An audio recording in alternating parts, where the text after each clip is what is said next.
오늘도 하나님께서 우리들을 사랑하시사 살아계신 말씀 주셨습니다. 로마서 11장 1절에서 12절까지 보겠습니다. 저와 여러분이 한 절씩 교독하겠습니다. 그러므로 내가 말하노니 하나님이 자기 백성을 버리셨느냐? 그럴 수 없느니라. 나도 이스라엘인이요 아브라함의 씨에서 난 자요 베냐민 지파라. 하나님이 그 위대하신 자기 백성을 버리지 않으셨나니 너희가 성경에 엘리야를 바로와 가르쳐주셨느냐. 그가 이스라엘을 하나님께 고발하되 주여, 그들이 주의 선자들을 죽였으며 주의 제단들을 헐어버렸고 나만 남았는데 내 목숨도 찼나이다 하니, 위대하신 하나님이 뭐냐. 내가 나를 위하여 바알에게 무릎을 꿇지 아니한 사람 7,000명을 남겨두었다 하셨으니 그런즉 이와 같이 지금도 은혜로 택하심을 따라 남은 자가 있느니라. 만일 은혜로 된 것이면 행위로 말미암지 않으니 그렇지 않으면 은혜가 은혜되지 못하느니라. 그런즉 어떠하냐? 이스라엘이 구하는 그것을 얻지 못하고 오직 택하심을 입은 자가 얻었고 그 남은 자들은 우둔하여졌느니라. 그가 하나님의 오늘까지 그들에게 혼미하신 영과 보지 못할 눈과 듣지 못할 귀를 주셨다 함과 같으니라. 또 다시 이르되 그들의 밥상이 올무와 덫과 거치는 것과 보응이 되게 하시옵고 그들의 눈은 떠오지 못하고 그들의 등은 항상 굳게 하옵소서 하였느니라. 그러므로 내가 말하노니 그들이 넘어지기까지 실족하였느냐? 그럴 수 없느니라. 그들이 넘어짐으로 구원이 이방인에게 이르러 이스라엘로 시기나게 함이니라. 그들의 넘어짐이 세상의 풍성함이 되며 그들의 실패가 이방인의 풍성함이 되거든 하물며 그들의 충만함이리요. 아멘. 특송이 있습니다. 이영식 집사님 특송.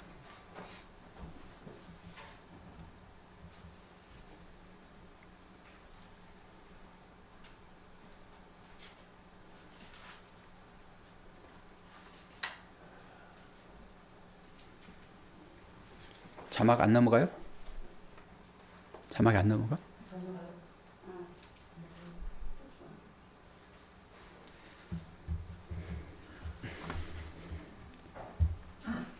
저를 보고 부르는 건 아니죠?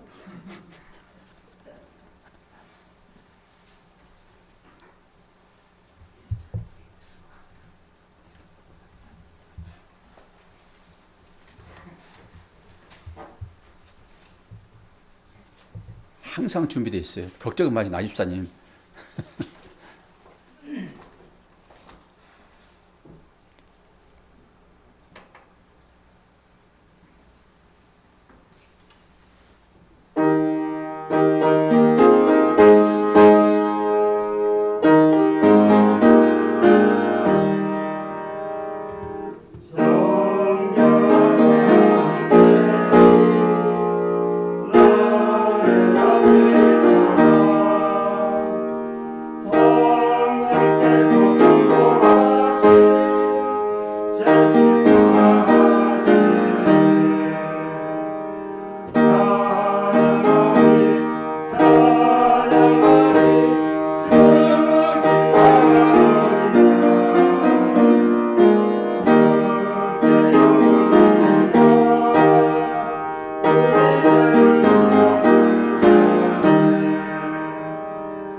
아멘.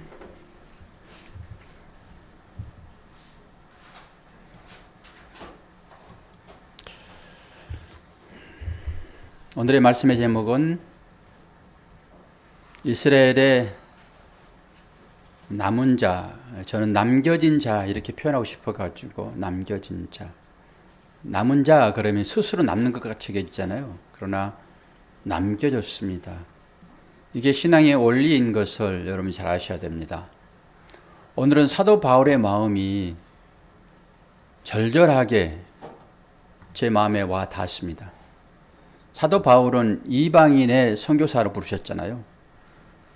여러분이 여기 와 계시는 것은 사도 바울 때문입니다. 네, 그분께 여러분 얼마나 감사하세요? 우리가 하나님께는 감사를 돌리잖아요.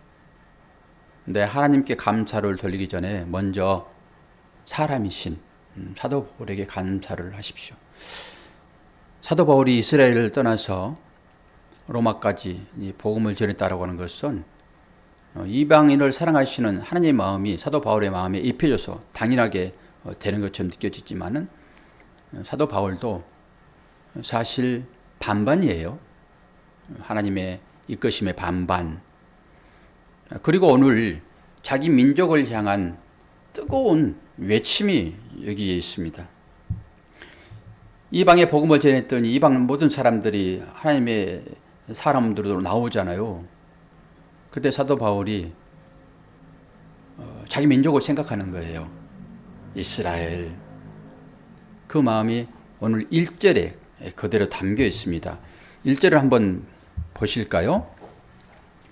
그러므로 내가 말하노니 하나님이 자기 백성을 버리셨느뇨? 그럴 수 없느니라.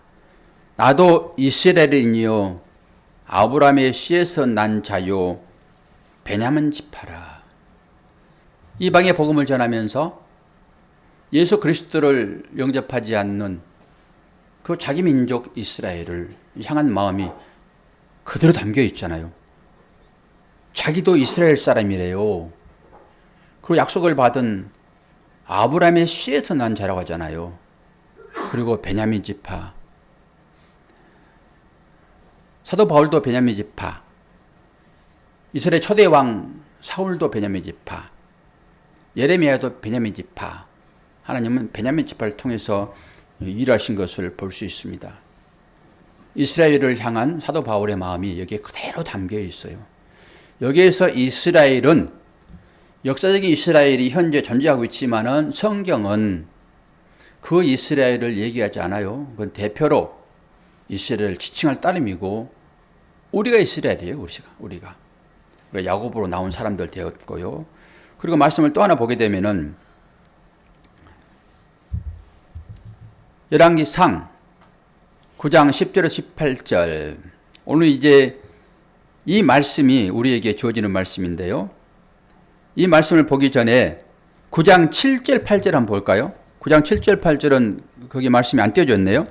오늘 로마서 바로 여기 나왔으니까 9장 7절 8절을 보게 되면은 또한 아브라함의 씨가 다 그의 자녀가 아니라 오직 이삭으로부터 난 자라야 내 씨라 분리를 하셨으니 곧 육신의 자녀가 하나님의 자녀가 아니요 오직 약속의 자녀가 씨로 여김을 받았느니라. 그러면서 바울이 자기도 아브라함으로부터 나온 씨라고 얘기하고 그 씨는 어떤 씨인가라고 했을 때 이 육신의 씨가 아니라 약속으로 받아진 씨라 얘기를 해요.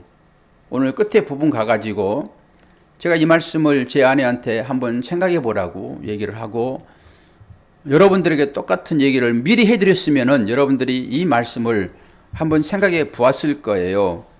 이삭만이 약속을 받은 씨라 얘기하고 그 이삭의 후손들이 쭉 나오는 거잖아요. 아브라함부터 쭉 그리고 예수 그리스도까지 거기에 나오는 거예요. 왜 하나님께서 이삭을 씨라 해놓고 이삭을 죽이는가라고 하는 거예요. 여기에 복음의 핵심이 담겨 있다. 그렇게 보시면 됩니다. 그리고 바울은 하나님께서 이스라엘을 버리지 않았다라고 하는 것을 강하게 지금 얘기를 하고 있는데 뭘 근거로 하여 그런 얘기를 하고 있죠? 성경을 근거로 합니다. 저나 여러분의 삶 가운데서 하나님께서 얼마나 사랑하셨는가 그것이 여러 방편으로 나오잖아요. 그러면 이것이 하나님의 사랑이라고 하는 것을 뭘로 증거할까요? 말씀밖에 없습니다. 사도 바울이 하나님께서 이스라엘을 얼마나 사랑하는지 그리고 내가 이스라엘을 얼마나 사랑하는지 그냥 나의 감정이 아니라 말씀을 통하여서 보자라고 하는 거예요. 그러면서 엘리야 때를 얘기합니다. 또 열왕기 상 19장 10절 그리고 18절을 봅니다. 그가 대답하되 내가 만군의 하나님 여호와께 열심히 유별하오니 이는 이스라엘 자손이 주의 언약을 버리고 주의 제단을 헐며 칼로 주의 선자들을 죽였음이오며 오직 나만 남았거늘 그들이 내 생명을 찾아 빼앗으려 하나이다. 그러나 내가 이스라엘 가운데 7,000명을 남기리니 다 바알에게 무릎을 꿇지 아니하고 다 바알에게 입맞추지 아니한 자니라. 이 얘기를 근거로 하여 하나님께서 이스라엘을 다 버리는 것이 아니라 남겨뒀다라고 얘기를 해요. 7,000명을 남겨뒀다고 그러잖아요. 그러면은 여러분이 생각할 때 와 되게 많이 남겨놓았네 이렇게 언뜻 생각할 수 있습니다. 그렇기 때문에 그렇게 많이 남겨뒀으니 야 엘리야야 너 염려하지 말아라 이런 말일까요? 아니면은 이렇게 많이 남겨뒀으니까 너 외로워하지 말어 너 혼자만 나의 사명을 가지고 일한다 말하지 말어 이럴까요? 뭐 그럴 수도 있을 거라고 생각이 되어집니다. 외롭지 않는 우리가 혼자 신앙생활하는 것은 되게 어렵습니다. 지난번에 금요일날 금요 기도를 인도하는데 진짜 팍팍하더라고요. 온라인으로 들어오신 분도 별로 안 계시고 제 아내는 요즘 눈도 잘 안 마주치려고 그러고 그러니 얼마나 말씀 전하는 자가 팍팍하겠냐고요. 지금 엘리야가 그런 심정 아니었겠어요? 그런데 엘리야가 하나님께 따지는 거죠. 그리고 하나님께서 그리 시냇가로 보내가지고 거기에서 로뎀나무 밑에서 하나님 차라리 나를 죽여주세요 그럽니다. 엘리야가 어떤 일을 행했죠? 갈멜산에서요 이방 신들과 함께 850대 1로 승리를 한 사람이에요. 승전가를 울리고 와야 되잖아요. 그런데 그 이후에 엘리야를 보게 되면은 죽을 맛입니다. 하나님께서 엘리야를 크게 써야 되잖아요. 그리고 그런 마음이 들지 않도록 주의 여건들을 조성해야 되잖아요. 그런데 그렇게 큰 승리를 한 그 엘리야에게 이세벨이 그 소리를 듣고 내가 너를 죽기 전에 밥도 안 먹겠다라고 선언해 버립니다. 그러니까 그 소리를 듣고 엘리야가 기겁해 버리는 거예요. 그리고 하나님 앞에 지금 기도한 내용이 이 내용이잖아요. 다 죽였습니다. 제단도 다 물어버리고 하나님을 믿고 따랐던 선자들 다 죽였습니다. 오직 나 하나 외로이 남았습니다. 꼭 요즘의 저의 심정과 아주 똑같습니다. 제가 이제 청소를 하면서 퍽퍽 울었습니다. 뭐 이런 얘기를 다 나눌 수는 없지만은 제가 딱 그런 심정이에요. 그런데 믿음으로 설교를 해야 되잖아요, 제가. 그럼 믿음은 또 기도해야 되잖아요. 그래서 금요 기도가 그렇게 어려운 거예요. 여러분들의 기도를 유발시켜야 되고 하나님께서 어떻게 우리를 사랑하시는지를 목사는 말씀을 근거로 하여 얘기를 해야 되거든요. 그런데 현실은 녹록지 않습니다. 여기 7,000명을 남겨두었다. 이것은 뭐예요? 하나님의 은혜가 그곳에 있다라고 하는 것을 얘기를 해줘요. 영적으로 뒤에 가서 이제 풀어드릴 텐데요. 여기에 나오는 이세벨, 엘리야는요, 어떤 시대의 선자로 사역을 감당했냐? 그러면은 북이스라엘의 선자입니다. 그 북이스라엘 실정을 좀 봐야 되는데요. 그 당시에 북이스라엘의 7대 왕으로 아합이 등장을 합니다. 근데 아합이 페니키와 엣바알이라고 하는 그 사람의 딸을 아내로 맞아들입니다. 성경에서는요, 이스라엘 남자들에게 이방 여인과 결혼하지 말라고 그럽니다. 여기 신명기에 나와 있어요. 그런데 지금 북이스라엘의 왕, 그가 지금 이방 여인과 결혼을 해요. 이방 여인과 결혼했다라고 하는 것은 이방 신을 받아들이겠다는 개념이 그 가운데 있어요. 이게 이세벨이 어떤 사람입니까? 바알을 섬기는 사람이에요. 그게 당연히 아합 왕이 그 여인의 말을 듣지요. 여인의 말을 들으면서 어떻게 됩니까? 사마리아에 이 바알 신전을 세웁니다. 신전을 세울 뿐만 아니라 거기에서 신전 숭배하는 자로 아합이 등장을 합니다. 이 북이스라엘은 한 사람도 선한 왕이 없어요.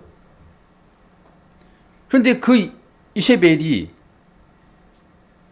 여러분들이 이제 열왕기 상하를 보게 되면은 그 이세벨이 최후가 어떤지를 쭉 나열되어 있는데요. 예후가 이세벨을 죽입니다. 그리고 이세벨이 어떻게 죽을 것인가를 얘기를 하는데, 이세벨이 죽여가지고 밖에서 던졌는데, 그 장사하려고 어떤 사람이 갔는데 이세벨이 개들에게 다 먹혀버리고 두개골과 손발만 남습니다. 이게 이세벨입니다. 그 이세벨에 의해서 지금 대선지자라고 하는 이 엘리야가 죽음 직전에 있다니까요. 이건 마음이 녹아버린 상태예요. 이게 의미하는 바가 되게 커요, 저한테는. 하나님의 일을 되게 크게 하게 되면은 하나님께서 그를 여러 가지 여건 가운데서 이렇게 드러내가지고 쓰셔야 되잖아요. 우리가 전부 그렇게 하나님을 믿거든요. 7,000명을 남겨놨다. 그럴 때도 여러분들이 그런 개념으로 이 7,000명을 보시면 안 되는 거예요. 우리는 전부 다 하나님의 일을 제대로 하게 되면은 하나님께서 그렇게 우리의 모든 요구를 들어주시고 만사 형통의 길로 인도할 것이다 라고 생각하고 대부분 믿는단 말이에요. 기도도 그렇게 하고 설교도 이걸 그렇게 풀어낼 수 있다니까요. 근데 이 설교에 반전이 있습니다. 그런 얘기를 하는 게 아니다라고 생각을 하셔야 돼요. 이 7천의 의미는 성경 숫자가 되게 중요합니다. 저에게 하나님께서 주신 사인들이 숫자에 대한 의미인데요. 이건 숫자에 대해 관심을 가지시고 이 숫자가 의미한 것이 무엇인지를 여러분들이 알게 되면은 여러분의 삶 가운데서 다양하게 우리의 삶을 통해서 말씀하시는 그 하나님의 은혜를 경험하게 될 것입니다. 제 사역의 어떤 완성을 위하여 하나님께서 일을 하시는데요.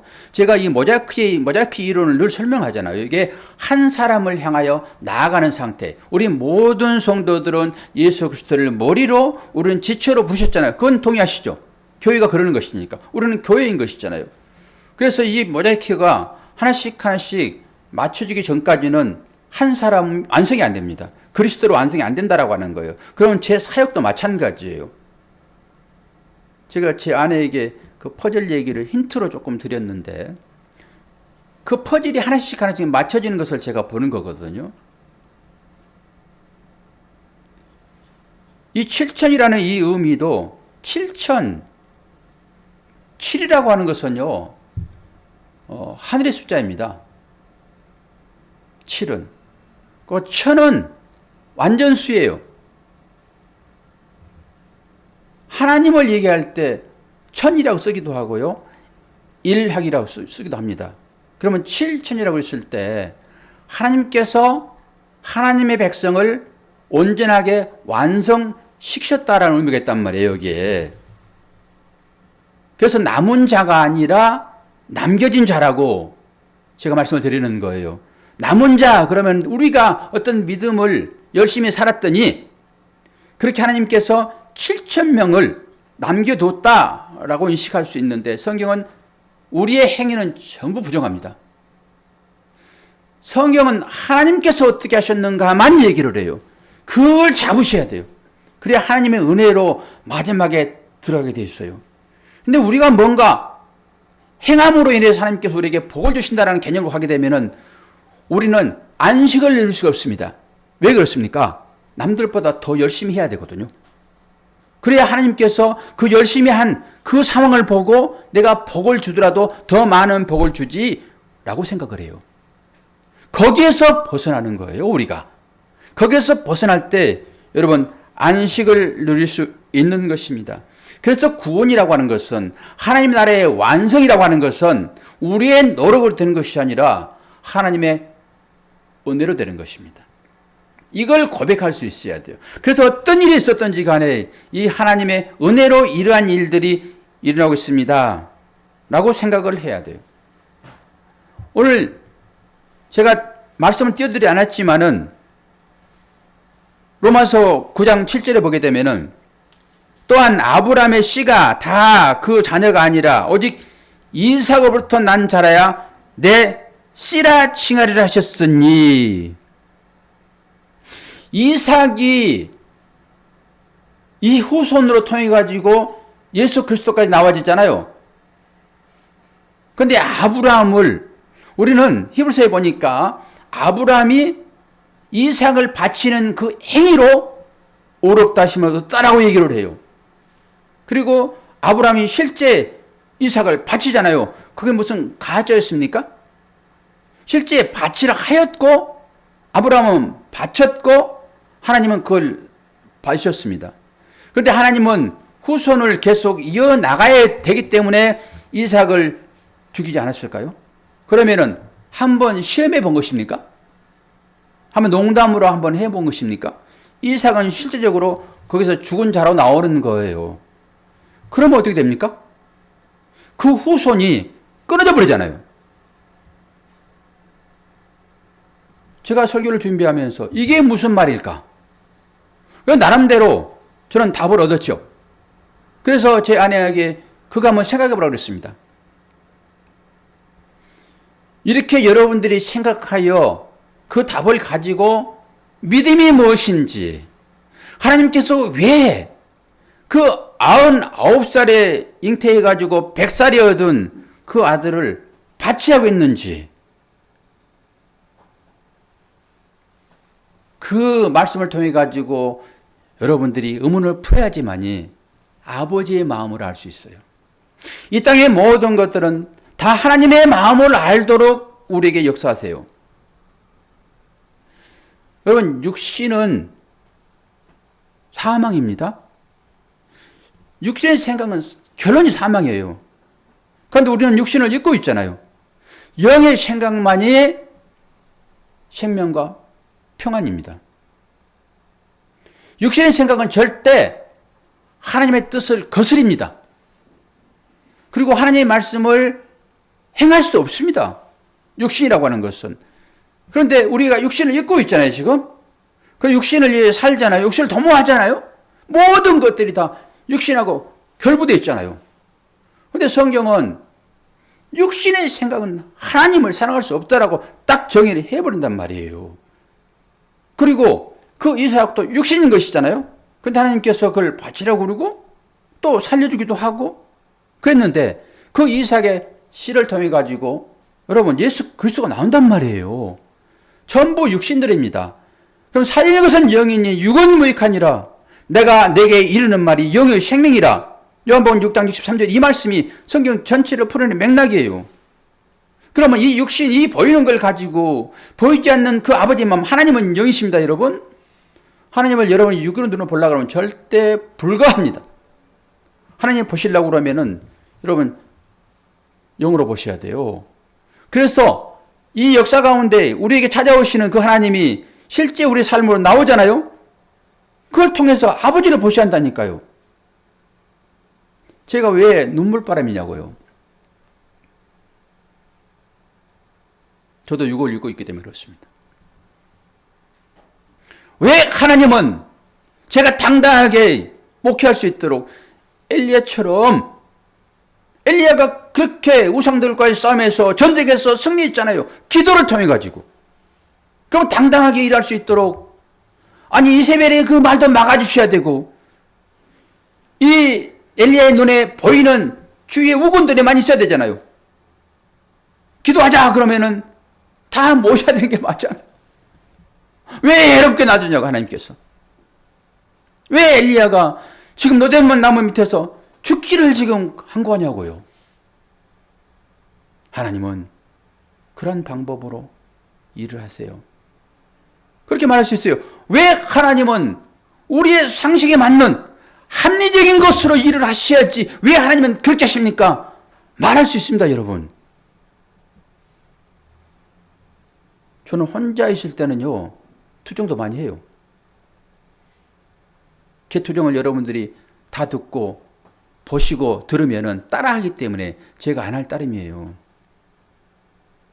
제가 일하는 모든 일들은 성경적으로 다 해석을 했습니다. 그러나 그것이 가슴으로는 이해 안 되는데 어떻게 해요? 그렇다고 그것이 믿음 없음입니다 라고 말할 수 있습니까? 지금 엘리야가 딱 그런 심정이에요. 그때 찾아오셔서 말씀하시잖아요. 야 이놈아, 내가 7,000명을 남겨두었다. 7,000명을 남겨뒀다. 너는 지금 대단히 승리하는 자처럼 그렇게 내 앞에 서고 싶겠지만은 나는 네가 생각하는 그런 방법으로 구원을 완성시키지 않아. 7,000명이 많은 숫자로 모든 사람들이 그렇게 평가하겠지만은 숫자에 대한 의미를 가지고 다시 한번 들어가 보게 되면은 하나님께서 은혜로 완성할 거야. 구원을 그렇게 이뤄낼 거야. 라고 생각이 되어지는 거예요. 그렇게 하게 되면은 왜 하나님께서 이삭을 아브라함으로부터 바치라고 했느냐? 연결시켜지면 그렇게 나와요. 그럼 아브라함의 씨로 우리가 믿음을 갖게 되는 것이고 베냐민 지파를 통해 가지고 예수 그리스도가 나오는 것처럼 그러면은 아브라함의 씨가 사도 바울인데 그 바울이 지금 자기 민족을 향하여서 하나님께서 그들을 다 버리지 아니하였다. 그들을 살려낼 거야. 부하. 이게 증거잖니. 라고 7,000명을 살려두는 걸로 얘기를 하고 있잖아요. 그러면은 예수 그리스도의 후손은 어떻게 나옵니까? 저와 여러분이 지금 예수 그리스도의 후손으로 여기 있는 거예요. 아니 이삭을 하나님께서 죽여버렸으면은 어떻게 그 씨로 될 거냐고요. 우리는 하나님께서 뭐 예수 그리스도까지 그 대의를 잇게 하여 이삭을 살려뒀지. 물론 맞습니다. 이건 보이는 거예요. 이 보이는 걸 통해 가지고 하나님이 믿음으로 말씀하시는데 딱 7,000명이 그런 의미예요. 그러면 예수 그리스도의 후손만, 아니 예수 그리스도를 구주로 고백하는 자가 후손인 것이잖아요. 그 후손만 천국에 이른다고 얘기했으니까 그러면 그게 무슨 의미가 있겠냐고요. 말씀을 준비하다 제가 생각되어지는 것입니다. 그럼 여러분이 예수 그리스도의 후손이라고 하는 것을 우리는 갈라디아서나 히브리서를 통해 가지고 우리가 어떻게 아브라함의 그 약속을 이어받은 자인지를 배웠습니다. 믿음으로요. 여기까지만 생각하고 지금까지 달려왔습니다. 그런데 예수 그리스도 후손이 되지 않으면은, 다른 말로 예수를 믿지 않으면은 구원이 없다니까요. 그러면은 여러분이야 저는 예수 그리스도의 후손인데 어떤 자를 후손이라고 그러냐고요. 이런 말하게 되면은 우리는 실제 이스라엘 백성이 아닌데, 유대인이 아닌데 어떻게 우리가 예수의 후손이 될 수 있어요? 이렇게 말할 수 있어요. 딱 니고데모입니다. 예수께서 네가 이스라엘 선생인데, 율법 학자인데, 바리새인인데 너는 그것도 몰라? 이런 책망을 들을 수 있어요. 영어로 주님은 얘기를 하시는데 그 말씀을 받는 니고데모는 그걸 육으로 받는다니까요. 어떻게 모태에 들어갔다가 다시 나올 수 있어요? 거듭난다는 말은 알잖아요. 그게 무슨 말인지를. 다시 나오는 거잖아요. 세례가 그런 거 아닙니까? 세례가. 어떻게 내가 어머니 뱃속에 들어갔다 나올 수 있어요? 이게 거듭남 아닙니까? 세례 다시 나오는 거. 예수님께서는 이걸 영으로 얘기를 하는데 니고데모는 육으로 받아요. 이게 육신이에요. 육신은 사망만 열매를 맺을 수 있어요. 육신은 열매가 사망입니다, 여러분.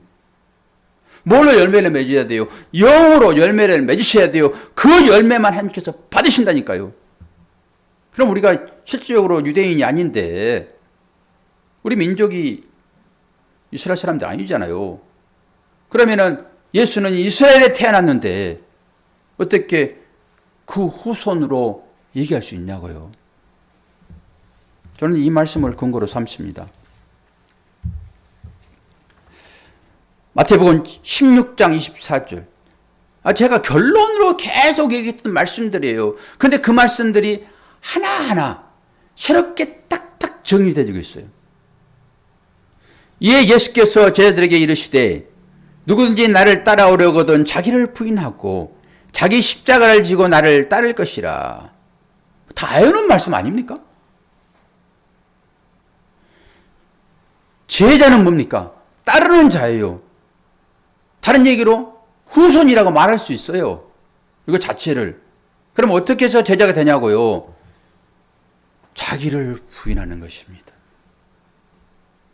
이 땅의 모든 사람들이 자기를 부인하지 않으려고 그래요. 제가 자랑하는 혀에 대한 얘기를 늘 얘기를 했는데요. 오늘 이 말씀을 생각하면서 그 얘기가 다시 한번 딱 정리되어지는데 왜 하나님께서 자랑을 하지 말라고 그랬는가? 우리 모두는 거기에 매여 있더라고요. 여러분이 대통령이 되고 장관이 되고 유능한 출중한 사람들이 되려고 하는 것은 뭡니까?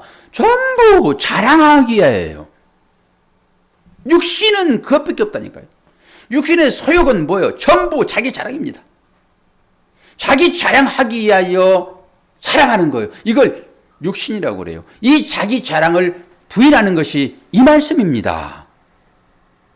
이렇게 부인된 자만 예수 그리스도의 후손이라고 볼 수 있어요. 그래서 아브라함의 씨라고 하는 그 이삭을 죽이는 것입니다. 이것 자랑하지 못하게 하기 위해요. 이 말씀이 왜 중요한지를 볼까요? 시편 찾아보세요. 잘 외우시도록 제가 얘기했죠. 시편 1, 2, 3. 그러면 시편 12장 3절을 봐야 돼요.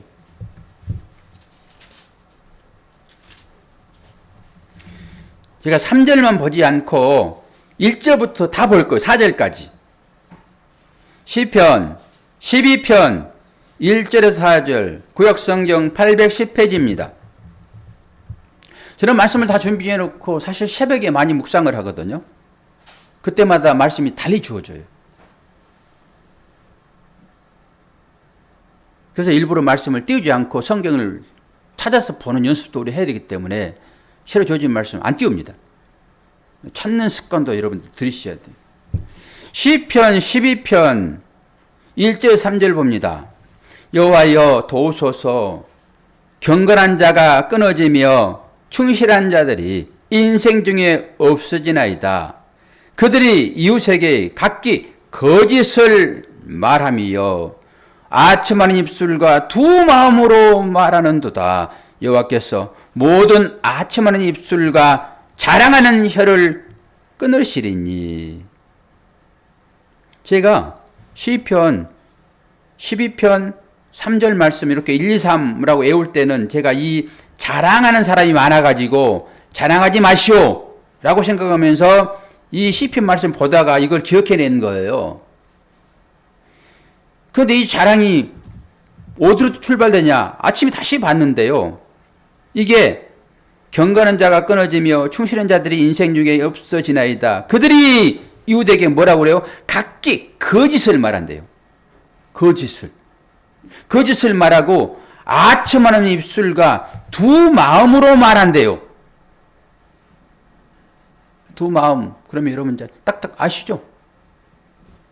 하나가 되지 않고 둘로 모든 것을 보는 이 이분법적인 해석.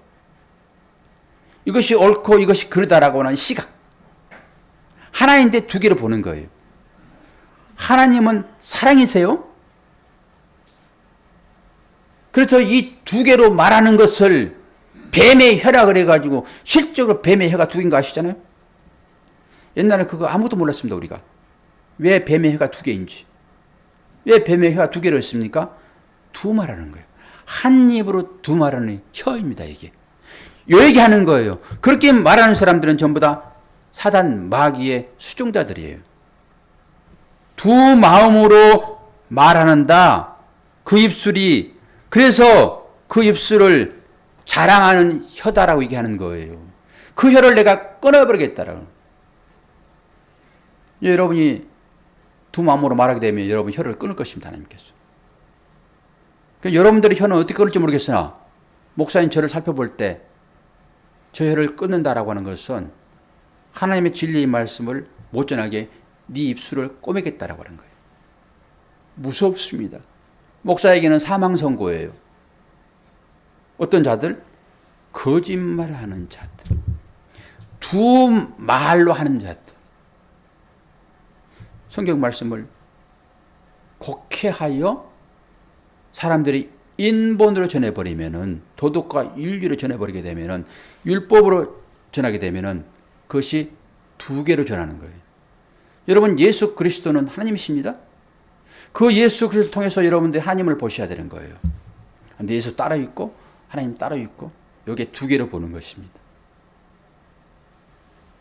되게 어려운 개념이긴 하지만 여러분들이 이 개념을 붙잡지 않으면 계속 혼돈 가운데 있을 것입니다. 이 말씀을 따르야 됩니까? 로마서가 전부 그거 얘기하는 거예요. 율법은 안 된다. 율법은 예수님 반대편에 있게 되는 대적자다라고 계속 얘기하는 거예요. 그런데 이스라엘 백성들은 그 율법을 행한 사람들이잖아요. 예수 그리스도를 율법을 통해 가지고 볼 수 있어야 되는데 실제로 오신 예수 그리스도를 못 보는 거예요. 이 말씀을 통해서 여러분들이 제가 설명할 때 거기에서 그리스도로 보여지게 되면은 그 말씀은 여러분들에게 생기가 됩니다. 그래서 저는 생기를 계속 지금 여러분들에게 주고 있는 거예요. 말씀이 생기잖아요. 그래서 여러분들이 이 생기를 받아들여야지만이 영이 성장합니다. 하나님의 자녀의 삶을 살 수 있다니까요. 이게 능력이에요. 그렇지 않고 여러분이 이 말씀을 육으로 받게 되면은 육으로 머물게 됩니다. 그러면 보이는 것밖에 없어요. 그래서 이 땅에 보이는 것이 전부인 거예요. 이삭의 씨로 나오는 그 이후로 못 보는 거예요. 예수 그리스도의 그 후손을 못 보는 거예요. 내가 어떻게 해서 예수 그리스도의 후손이 됐는지를 모르는 거예요. 그리고 나는 이 말씀을 다 지켰어.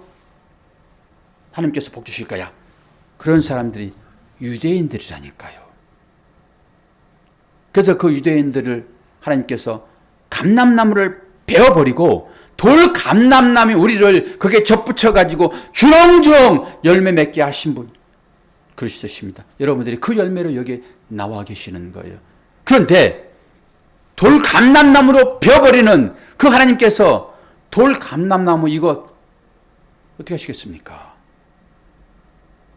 신앙생활 여러분 잘 하셔야 돼요. 진리가 무엇인지를 분명히 보셔야 돼요. 혀를 지금 끊어버리겠다라고 말씀하신다고요. 이스라엘 백성들이 지금 그 예수 그리스도를 보지 못해가지고 사도 바울이 우리한테 예수 그리스도가 무엇인지 누구인지를 보여주시기 위하여 사도가 됐다고요. 그리고 그 사람들이 숫자가 많아지니까 자기 지금 민족을 생각하는 거예요. 그러면서 그들에게도 구원이 이루어졌다. 나를 봐라. 나도 아브라함의 씨요. 나도 이스라엘 사람이다. 나도 베냐민 지파야. 나도 지금 하나님의 자녀로 지금 여기에 나와 있잖아. 12 제자가 안 그렇습니까? 그때도 그들이 감람나무인 거예요. 그들이 나온 거잖아요. 지금 이 시대에 이스라엘 사람들이 그리스도인으로 많이들 나오고 있습니다. 그 사람들을 뭐라고 그러죠? 메시아닉 주라고 그래요. 근데 그들은 어떤 시각으로 기독교인이 됐냐? 여러분, 성경을 연대기적으로 보는 거예요. 이 현세에 있는 이 중동 집안의 그 이스라엘을 성경에 나오는 그 이스라엘로 보는 거예요. 그리고 그 이스라엘이 마지막에 전쟁을 해가지고 거기에 예수가 재림하여 모든 것들이 끝날 거다라고 얘기를 하는 거예요. 그래서 한국에도 메시아주가 많이 있습니다. 근데 그들은 이스라엘만 보는 거예요. 이스라엘만. 이스라엘의 회복을 외치고 있다고요. 여러분, 그렇게 보면은 애들 같은 신앙 형태가 되는 거예요. 여기서 말하는 이스라엘은 영적인 이스라엘 얘기한다니까요. 여러분이 어떻게 다시 거기 들어가가지고 유대인 될 거예요? 그런 얘기 한 게 아니라니까요. 하나님 말씀을 여러분들이 그런 식으로 보지 않으면 그리스도는 볼 수 없어요. 그리스도는 안 보입니다. 보더라도 이 현실로 나타나는 이것만 보는 거예요. 이것만. 이걸 통해서 하나님께서 뭘 말씀하고 있는지를 여러분들이 보셔야 한단 말이에요. 그래야 하나님 마음이 읽혀지는 거예요. 하나님께서 왜 예수를 이 땅에 보내셨는지, 그 아들을 왜 십자가에 죽게 하셨는지, 하나님이 무슨 AI입니까, 여러분? 하나님의 형상을 따라서 우리가 지음받은 우리들도 감정이 있잖아요. 하물며 여러분, 하나님이세요? 하나님은 우리들의 감정을 훨씬 초월하셔서 우리보다 훨씬 나쁘시다고요. 하나님께서 하나하나 잘못하면 꾸중하고 잘하면 칭찬하고 이런 것으로 하나님께서 우리를 간섭하십니까? 아니란 말입니다.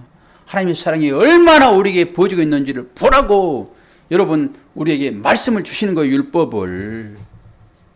좀 더 지나게 되면 내가 미가서 7장 5, 6절 설명할 거고요. 마태복음 10장 35절 다 설명할 거예요. 지금은 제가 안 해요. 그거 할 거예요. 그거. 말씀은 그대로 살아있습니다. 여러분. 그래서 여러분들이 행위로 내가 뭘 해야지, 은혜 받은 내가 이제 뭘로 행위로 나와야지 라고 할 때 여러분 기록된 대로 하시면 되는 거예요. 그 사랑을 가지고 이웃을 사랑하는 거예요. 나는 사도 바울의 마음도 그래서 읽혀지는 거예요. 자기 민족을 사랑하는 사도 바울. 물론 이스라엘을 가지고 얘기를 하고 있지만은 우리는 더 깊이 들어가 볼 수 있어야 되는 거예요. 그럼 자기 민족만 사랑하는 것이죠. 여러분의 주위에 이스라엘이 있습니까? 그 이스라엘 여러분 볼 수 있어야 돼요. 나만 구원받았으니까 아니라 그 이스라엘, 사도 바울이 자기의 민족적인 이스라엘을 그렇게 사랑하며 그들도 구원받기를 간절히 원하는 그 마음이 여러분들에게 있느냐라고 하는 거예요. 나만 구원받으면 땡입니까? 그래서 주께서 마지막에 우리들에게 복음을 전하는 자로 부르시는 거예요. 그러면서 복음을 전하는 그 사람들의 향하여서 복음을 전하는 아름다운 발이여라고 하는 거예요. 여러분들은 복음 전하는 아름다운 발입니다. 하나님께서 여러분들을 얼마나 귀하게 보신지 아세요?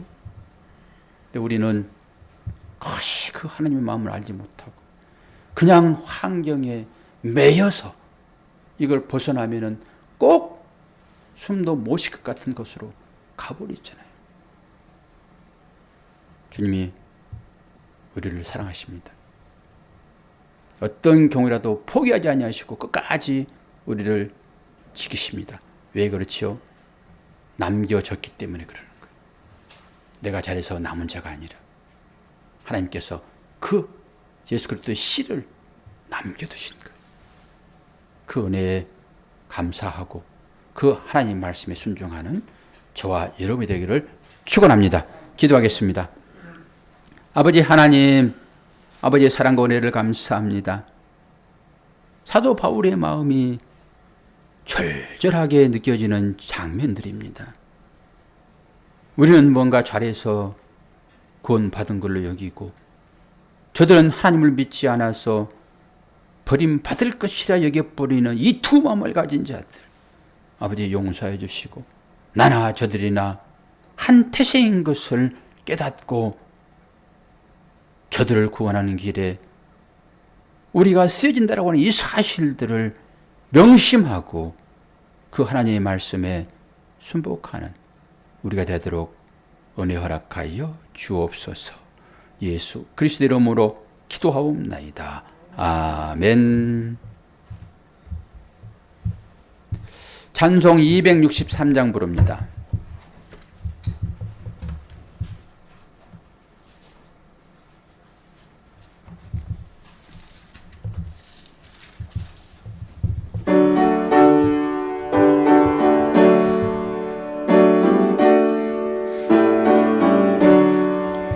이 세상 험하고 나 비록 약하나 늘 기도 힘쓰면 큰 권능 얻겠네. 주의 은혜로 대속받아서 피와 같이 붉은 죄 눈같이 이겼네. 주님의 권능은 한없이 크니 돌 같은 내 마음 건너겨 주소서. 주의 은혜로 대속받아서 피와 같이 붉은 죄 눈같이 이긴 4절입니다. 제사함 받은 후 새 사람 되어서 주 앞에 서는 날 늘 찬송하겠네. 주의 은혜로 대속받아서 피와 같이 붉은 죄 눈같이 이겼네. 아멘.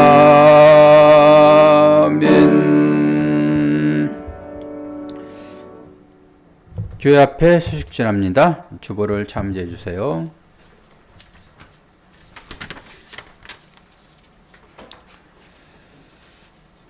이번 주 생일 맞으신 분 계십니까? 안 계십니까? 네, 환우에 대한 관심이 필요합니다. 기도를 부탁드립니다. 우리 김경자 성도님은 김조국 집사님 모친이신데요. 네, 수술하시고 내일 퇴원하십니다. 그리고 면회가 자체가 안 돼요. 어제 좀 찾아뵐까 했더니 안 된다고 그러시더라고요. 그리고 효주가 할머니 지키고 있고 김조국 집사님 힘들으셔가지고 집에 계시는데 오늘은 또 여의치 않아서 못 나오셨습니다. 그리고 우리 김병수 성도님 등록카드 썼어요? 안 드렸는데. 아, 드리세요? 지난번에 사고 당하셨는데 정말로 하나님의 은혜로 크게 다치지 않고 이제 이번 주 중에 퇴원하실 것 같습니다. 여러분 늘 기도해 주시기를 바랍니다. 그 119랬다 코로나19 얼마나 거리 가다 보면은 그 사이렌 울리고 돌아다니는 차들이 많이 있는데 여러분 대부분 싸납게 소리 지르는 것은 그 사설 구급차들이에요. 사설 구급차들. 그 사람들이 이렇게 싸납게 소리 질러요. 그리고 요즘에 주위에 많이 그게 보이는데 저는 코로나 환자 싣고 다닌다고 봅니다. 그 사람들이 돈 벌어야 하기 때문에 열심히 움직이더라고요. 청남만 해도 70명 어제. 그리고 몇천 명 남았다고 그랬어요? 2,000명? 옛날 같으면 겁나가지고 우리 다 못 나왔어요. 그런데 이제 2차 백신 맞으니까 조금 여유가 생긴 거죠. 옛날 같으면 도로 집에 들어가야 되는데 한 번 나와가지고 들어갈 수도 없고 감사해요. 이렇게 농담식으로 목사가 말할 수 있는 것은 기적입니다. 그러니까 여러분들이 목사를 등지면은 시선을 돌려버리면은 딱 엘리야처럼 죽어요. 하나님 차라리 나를 죽여주세요. 뭐 하려고 하나님 나를 쓰세요. 그런 기도가 막 나온다니까요. 그런데 하나님은 또 열정을 주셔가지고 이렇게 또 얘기를 하게 하시니까 제 믿음 없음을 여러분들이 보셔야 돼요. 제가 그런 기도를 부탁을 하려고 했는데 이게 말할까 말까 모르겠네. 김정희 집사님 얘기해요? 해요 하지 말아요? 제가 그런 기도를 부탁하려고 그래요. 저는 능력이 없어서 이 육신의 열매를 맺도록 여러분들이 못해요. 저는 영적인 열매를 맺도록 하나님께서 부신 것 같기는 확실해요. 그것만 받으실 것이니까. 그래서 여러분들이 혹시나 육신의 열매를 맺도록 그런 능력 있는 자 필요하면 기도하세요. 목사 바꿔달라고. 저는 못합니다. 그래서 저는 하나님께서 받으실 그 영적인 열매를 위하여 또 설교하면 안 되는데 광고 시간에 가끔 목사들 설교한다고 그러더라고요. 중단합니다. 혹시 필요하시면은 기도하세요. 육신의 열매 맺는 능력 있는 목사 보내달라고. 저는 그거 못해요. 다음 주일은 추수감사주일입니다. 제가 한 가지 부탁드린 것은 여러분 헌금 마음에 부담 가지면 절대 당장 수도하세요. 하나님은 그렇게 하는 걸 싫어하세요. 여러분이 헌신된 마음으로 그걸 하셔야 돼요. 여러분들이 막 그렇게 할 때마다 제 가슴이 막 떨리는 거예요. 이분이 또 어떤 마음을 가지고 또 이렇게 하실까라고 생각하니까 막 가슴이 떨리는 거예요. 제발 여러분 의무를 하지는 마세요. 의무를 할 것은 한 개밖에 없어요. 장학헌금. 그건 의무예요. 세고하는 교회 모든 성도는 의무로 하셔야 돼요. 그건 금액은 정해지지 않았어요. 이건 의무로 하셔야 돼요. 그러지 않고 나머지 모든 것들은 절대 의무로 하지 마세요. 11조고 감사헌금이고 주일헌금이고 의무로 하지 마세요. 하나님께서 그거 다 끝내버렸어요. 우리는 누구 것이라고요? 주님의 것이. 그래서 그 기쁜 마음으로 하셔야 되는 것입니다. 혹여나 제가 하나님께서 왜 헌금 기록을 하게 하시는지 조금씩 깨닫게 돼요. 여기도 주지시켜야 되고 성도들의 마음도 알아야 되고 하기 때문에 제가 합니다. 절대 의무로 하지 마세요. 아무것도 하지 마세요. 봉사도 아무것도 하지 마세요. 의무로는 하지 마세요. 장학헌금만 의무로 하시면 돼요. 금액은 제가 뭐 말할 수 없죠. 알아서들 하시면 돼요. 10,000원 이상 아니에요. 더 적게 상관없습니다. 예. 그것만 의무고 나머지는 전부 다 의무 없어요. 주께서 완벽하게 다 이루셨어요. 안 하셔야 됩니다. 안 하면 이제 교회 쫓겨나는 거죠. 다 일어나셔서 50장 찬양 부르면서 하나님께 예물을 올려드립시다. 1절만 불러요.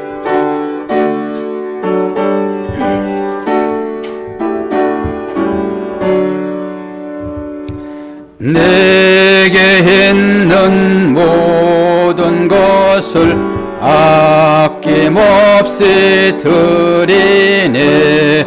사랑하고 의지하며 주만 따라 살리라.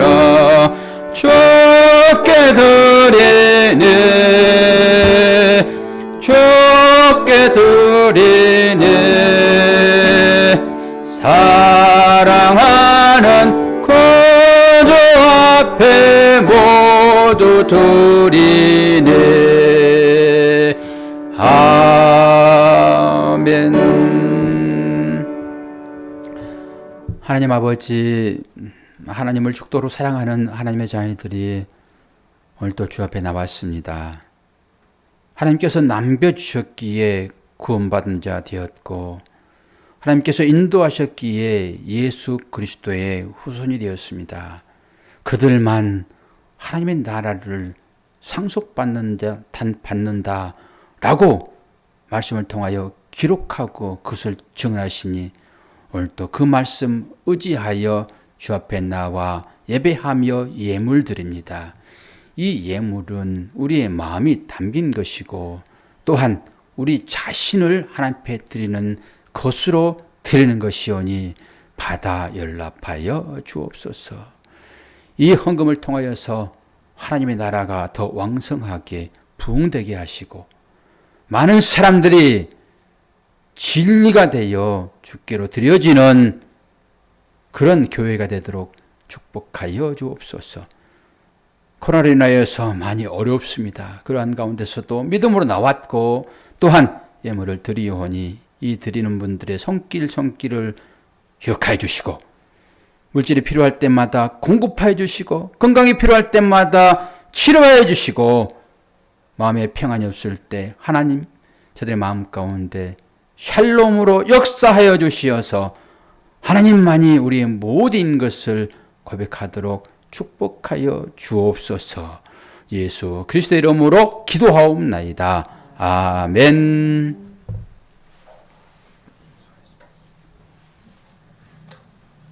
축도함으로 모든 예배를 마치도록 하겠습니다.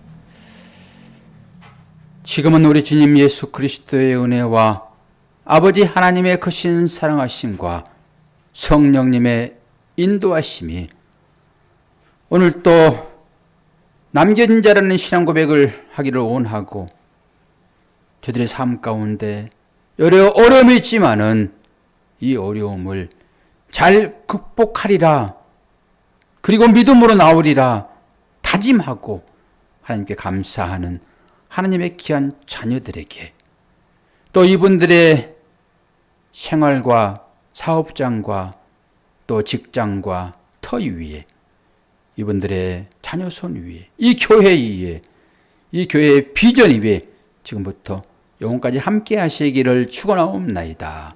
아멘.